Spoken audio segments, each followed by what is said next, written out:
Today's coaster review is the Gemini at Cedar Point. This is a racing hybrid coaster. It has a wood structure but steel tracks. This allows it to be super smooth. A lot of people confuse this for being a wooden roller coaster, but it is not. That's why you'll get a pretty smooth ride on this coaster. But I'm going to talk more about the ride experience later. As usual, let's first get to the stats. Both sides of the track have a height of 125 feet and a drop of 118 feet. It drops you at a 55-degree angle. You reach a maximum speed of 60 miles per hour, and you travel over just under 4,000 feet of track in a 2-minute and 20-second ride time. Now, right off the bat, I gotta say, I feel like this is an underrated ride at Cedar Point. Going in, I wasn't really expecting much from Gemini, but I was pleasantly surprised. I found it to be a very enjoyable coaster. Now, what you'll notice in this footage is that both sides are not racing. When I went, they were only running the red side. So no, I did not get to ride the blue side. But just based off of the red side, I enjoyed Gemini.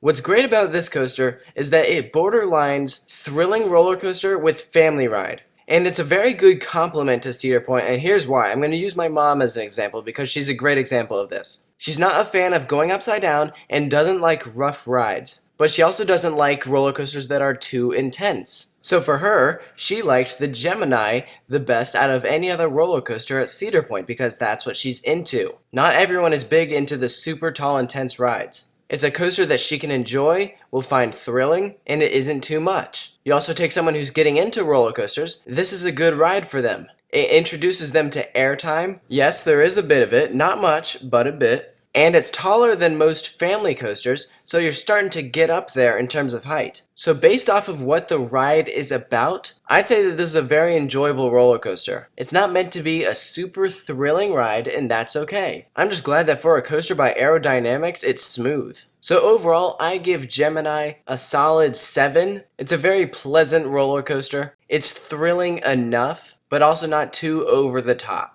So that's it for this coaster review. I want to hear about your thoughts on Gemini. Make sure to stay tuned for more coaster reviews here at Coaster Studios.